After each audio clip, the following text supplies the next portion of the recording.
Well, we're on the 29th of December, so it's an appropriate time to reflect on 2020, a year that nobody will forget for a very long time, and we all know the reasons for that. But certainly as we eased into 2020 and we were enjoying the New Zealand Christmas tree, the Pahutakawa, as usual, and Vasi and I were at our first house sit of the year with Scooby the dog, and as you can see, everybody was in a pretty relaxed mode.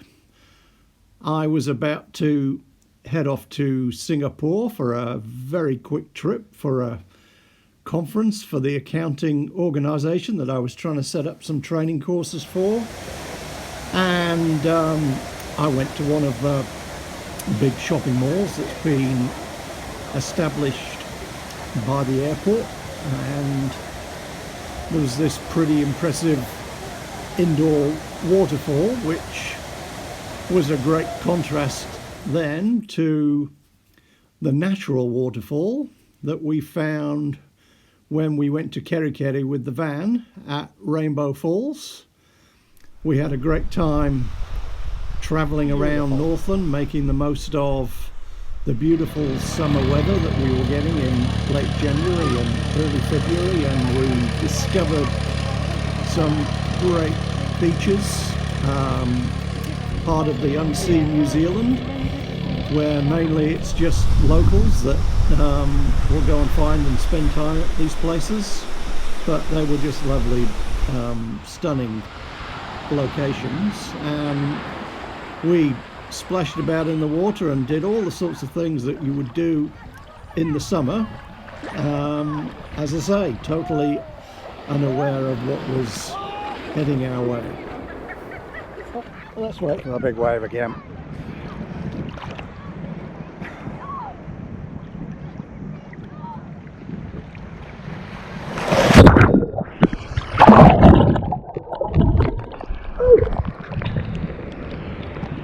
Just as well my sunglasses float.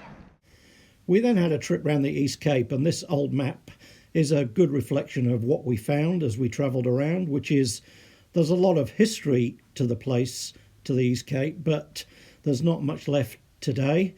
There's a lot of isolated settlements and communities and a lot of rundown, abandoned buildings. One highlight was the best muffin of 2020 from this cafe in Tokomaru Bay. But in general, the economy has basically moved on and left the East Cape behind. This is the old wool store.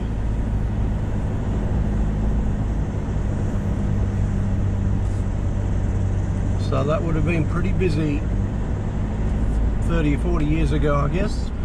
The New Zealand Shipping Company Limited offices no more,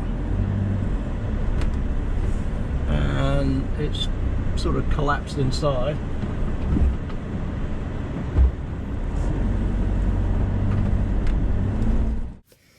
Because we were struggling to just get comfortable and enjoy the East Cape, our trip finished earlier than expected, so we spent a bit more time than expected at Hopi Beach, and that was a really nice end to the trip because the beach there is really lovely. And after that we headed off to Melbourne for a couple of weeks, and the plan there was to actually work out some business arrangements which would generate us some income over the rest of 2020. But whilst we were in Melbourne, that's when COVID turned the world upside down. The borders started to close, all of our house sits got cancelled, and we found ourselves coming back to New Zealand and having to go into a 14-day managed isolation. Fortunately for us, because it was such early days, they weren't forcing you to go to a hotel. You could stay in private accommodation, and Steve and Debbie, our friends in Auckland, were generous enough to allow us to do our 14-day isolation in their house. So we spent our days downstairs. We had our van outside. We used the kitchen of the van for our cooking. And then every evening we'd adjourn up to their deck and we'd swap stories about the day. And because we were still in that isolation, they would sit at one end of the deck and we'd sit at the other. And we did other things which at the time seemed sensible, but when you reflect back on them now, you go, wow, were we really doing that? So if we got a delivery of food from the supermarket, because we were concerned about it being infected with COVID, we'd wash everything with soap and put it out to dry. And then when we moved out of our 14-day isolation, the rest of New Zealand had gone into a lockdown at that point. So we were able to go out, but it was very restricted. Basically, you could only go out to go shopping. So if we went to the supermarket, we of course had to socially distance. They were only allowing a certain number of people into the supermarket. So we found that we were in queues just to get into the supermarket. Now, fortunately for New Zealand, we got through that stage pretty quickly, and we've had a degree of normality for the rest of the year that the rest of the world has struggled to do. So the sorts of things that we now look back on and say, gee, can you imagine that we went through that? I'm well aware that there are a lot of people around the world that are still doing that. So let's try and look at some positives that came out of the lockdowns that we were in. And definitely one of them was that everybody had more time to do things like cooking collectively. And I even got into baking, for example. So the orange and almond cake has become a speciality of mine over 2020. And people got more active. There were so many people out walking that ordinarily just would not have been doing that. And again, fortunately for New Zealand, the major lockdown that we had came at the end of the summer into the spring period, and the weather was just absolutely glorious for most of the time that we were locked down. So people were able to get out and get some fresh air and get some exercise. And, you know, that was a really good thing that came out of the lockdown. Okay, I started the assault of the hill. Vassie's leaving me for dead. I'm blaming two things. One, I went out for a hard bike ride yesterday. Secondly, I'm hauling about 25 kgs up the hill, more than she is. I think I'll go with those. The other really noticeable thing that happened in the lockdown was that the traffic on the road was just way less than normal. So it was just really great for getting out on your bike. So if anybody knows this area, Devonport through to Takapuna, that road heading straight away from us is Lake Road, and normally at this time, 3:45 on a Wednesday afternoon, it would be clogged with traffic. It can take what seems like about half an hour to get down from here to where you join the motorway. But as you can see, very quiet.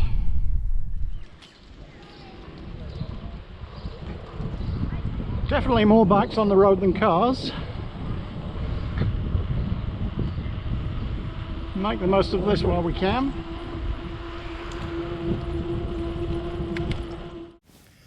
So really, in conclusion, for us, the lockdown was a lot better than it was for many other people around the world, and for that we're grateful. We weren't isolated, we were with friends, and it gave us the opportunity to spend time and just relax and catch up with them. And it also meant that my hair grew quite a bit longer than it had done for quite a while. So yeah, they're the things that I guess I reflect back on when I think about that early part of the COVID situation in New Zealand.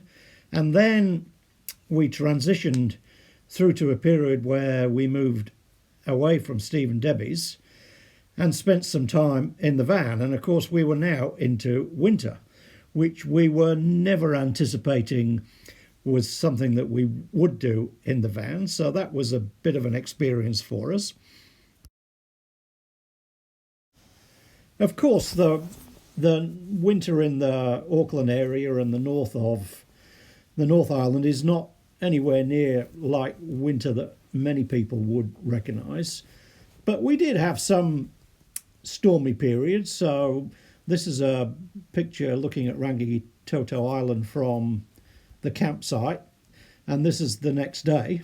Exactly the same position for the camera, but you can't see the island at all as this storm comes in from the sea. And the next photo is also from the campsite, looking at this little beach, and the next photo just shows you all the seaweed that had been washed up by the storm. So we definitely had some periods where the rain and the wind was coming in sideways and buffeting the van, and it's then that you realise just how small the van is and how confined it is. So I don't think if we had the choice we would go through another winter in the van, but we made the most of it, and we used it as a workspace because Vassie managed to get some work. So as you can see, she made her office in the back of the van on the bed, made herself nice, warm and comfortable, and she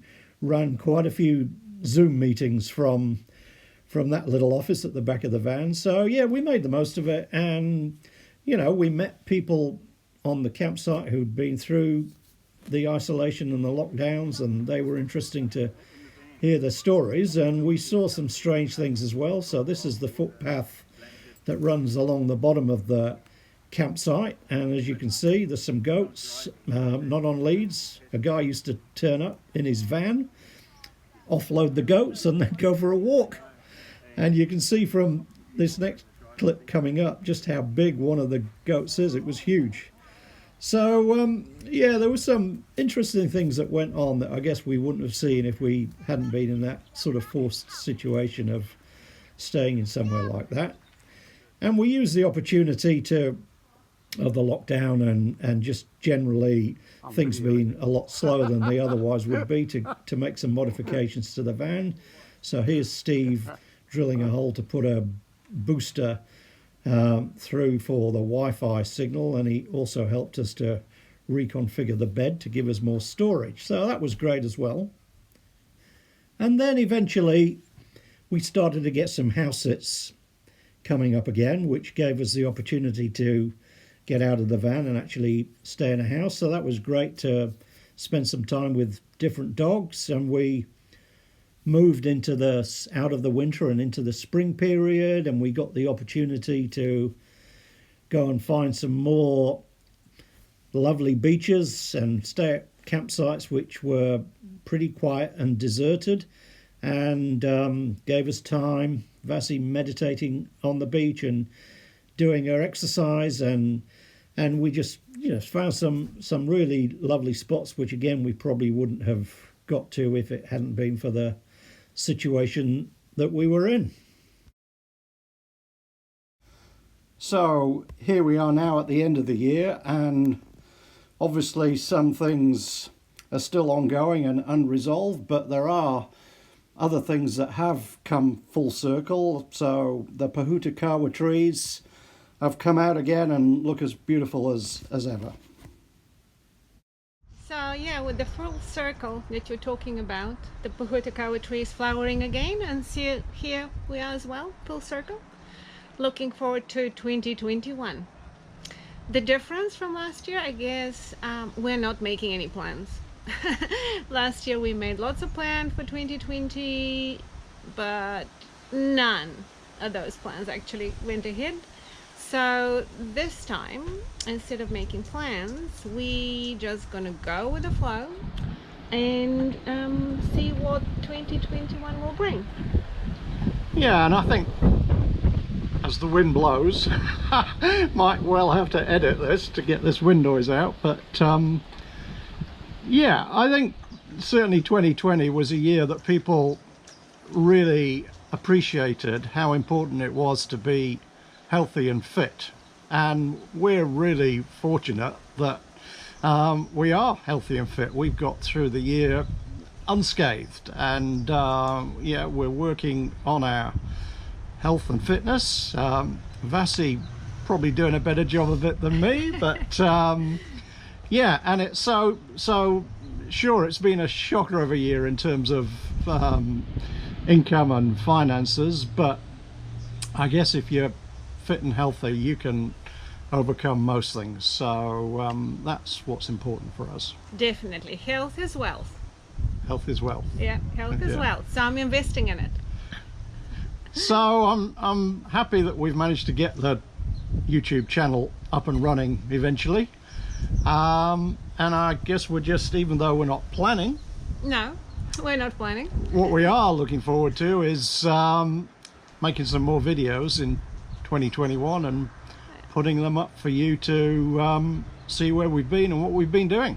Yeah, so if you enjoy our travels and our reflection, our travels and experiences, I guess, yeah, you're welcome to subscribe. Hit the alert button, so if we post new videos, and when we do, yeah, you can enjoy those. And give us some thumbs up as well. Or feedback. Yeah, tell us what you like and don't like and what you think we need to improve. I mean, we know that there's things we need to improve, but it would be good to hear from people who look at the videos as well. So yeah, give us some comments. All right, so Okay. have a good 2021 start, and yeah, go with the flow. Okay, bye for Bye-bye. now. Bye.